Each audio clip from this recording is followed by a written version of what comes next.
एक सीक्वल जो रिलीज हुआ है 22 साल बाद, मगर लगता है 20 साल पहले बना हो, जहां अब वो छोटा बकचोद बच्चा बड़ा हो चुका है और हर जवान बच्चे का बाप चाहता है कि उसका लड़का नाकारा ना निकले, लेकिन जीते को तो करनी है एक्टिंग। कमबख्त ना मुराद, छोड़ दो मेरी सोनी को, वो सिर्फ मेरी है। बेटा तुमसे ना हो पाएगा।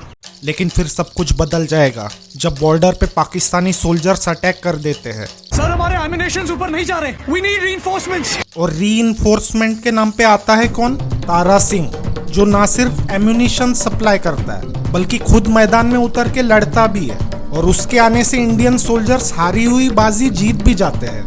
जनाब हमारा प्लान फेल हो चुका है, अब हम राम टेकड़ी पर कब्जा नहीं कर सकते हैं। भाई साहब कुछ ज्यादा नहीं हो गया? मगर तभी वहाँ पे मेजर हमीद इकबाल आ जाता है, जिसको तारा सिंह से बदला लेना है, क्योंकि तारा सिंह हमारे 40 जवानों को मारकर भाग गया हिंदुस्तान। हाँ, लेकिन जब तारा सिंह खुद उसके सामने खड़ा होगा तब वो उसको नहीं मारेगा, वो उसको कैद करके पाकिस्तान ले जाएगा। 5 of our men and 3 CHT drivers have been captured by the enemy. तो फिर जीते धर्म परिवर्तन करके पाकिस्तान घुस जाता है, और अब उसके लाइफ का एक ही मिशन है, अपने पापे को जेल से बाहर निकालना। लेकिन पहले चलते रहे इश्क में पड़ जाते हैं। हाँ ये कर लो पहले। अब देखिए कैसे जीते इस लड़की को अपने जाल में फंसाता है। एक्टर और आप? हाँ जी, जैसे राजेश खन्ना, देवानंद। कमबख्त ना मुराद, छोड़ दो मेरी सोनी को, वो सिर्फ मेरी है। और जब लड़की उसके चंगुल में फंस जाती है तब ये बोलता है, मुझे कोई हक नहीं किसी की जिंदगी के साथ खेलने का, वो भी अपने स्वार्थ के लिए। अबे तो ये सब चीड़ीमारी करेगा तो लड़की तो यही सोचेगी ना कि लाइन मार रहा है। जेल जाना है जी जी, आपके हाथों पिटकर। अल्लाह। तो फिर जीते पहुंच जाता है जेल में, जहां की सिक्योरिटी इतनी टाइट है कि जहाँ जेल का कोई आम कैदी तो छोड़ो, ह्यूमन राइट्स और रेड क्रॉस भी नहीं पहुंच सकते। A few moments later.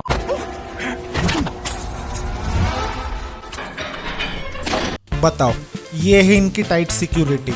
एक गार्ड बैठा हुआ था वहां पे, बट सरप्राइज, तारा सिंह तो वहां है ही नहीं, वो तो पकड़ा ही नहीं गया था।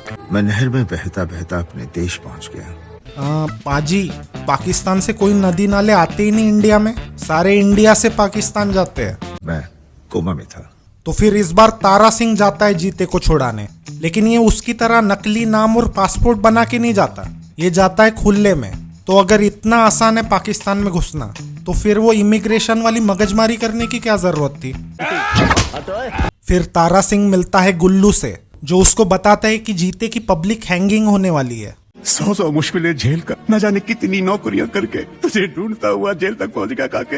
अबे काय की मुश्किल है, लौंडियाबाजी कर रहा था वो, और भाई उसने बस बावर्ची की नौकरी की थी। न जाने कितनी नौकरियां करके। तो अब तारा सिंह पहुंच जाता है हैंगिंग गार्डन में, और अब अगर तुम्हें देखना है कि किसी पुलिस फोर्स को कितना नाकारा और निकम्मा दिखाया जा सकता है, तो वो सब तुमको यही दिख जाएगा, जहाँ एक निहत्था इंसान 100 ट्रेंड पुलिस वालों के बीच से अपने बेटे को छुड़वाएगा। लेकिन तुम बोलोगे पुलिस वालों के पास तो बंदूकें होंगी ना? हाँ, लेकिन हमारे तारा सिंह के पास भी तो बंदूकों से बड़े बड़े हथियार थे, हथियार जैसे बैलगाड़ी, घोड़ा गाड़ी, थोर वाला हैमर। फिर तारा सिंह फोन करता है सकीना को, जिसको इस पूरे टाइम पाकिस्तान से खबरें मिलती रहती है, जैसे ये 1971 नहीं 2020 चल रहा हो। मैडम जी को कभी फोन से खबरें मिल जाती है, तो कभी रेडियो से, नहीं तो फिर जीते तो खत पे खत लिख के अपनी माँ को अप टू डेट रखता ही है। क्या पाकिस्तानी इंटेलिजेंस इस पूरे टाइम अपना पकड़ के बैठी हुई है? ये ISI है ना, ये कुत्ते से भी तेज है सूंघने में। बट फिर बाप बेटे फिर से अलग हो जाते हैं, और ऐसे ही पूरी पिक्चर का स्क्रीन टाइम फालतू में बढ़ाया गया है, ताकि डायरेक्टर साहब अपने बेटे को रोमांस करता हुआ दिखा सके, एक्शन करता हुआ दिखा सके, मेन हीरो के डायलॉग्स बोलता हुआ दिखा सके। हिंदुस्तान जिंदाबाद था, जिंदाबाद है और जिंदाबाद रहेगा। और अब पता है ये दोनों दोबारा कैसे मिलते हैं? गाना गा के। वो घर राजा परदेसी कि तेरी मेरी एक जिंदगी। भाई लाहौर में क्या बस 2-3 ही गलियां है जो ये लोग इतने इजीली मिल रहे हैं, मगर फिर ये लोग एक बार फिर पकड़े जाते हैं। भाई क्या चल रहा है? पहले बाप पकड़ा जाता है, फिर बेटा पकड़ा जाता है, और अब दोनों। और फिर वही तारा सिंह 100 पुलिस वालों की धुलाई करता है, इस बार और भी डेंजरस वेपन यूज करके, हमीद इकबाल को। फिर तारा सिंह हमीद इकबाल को बोलता है, अरे उन परिवारों का क्या जिन्हें तूने बच्चों समेत मार डाला, लोगों की गर्दनें काटी है।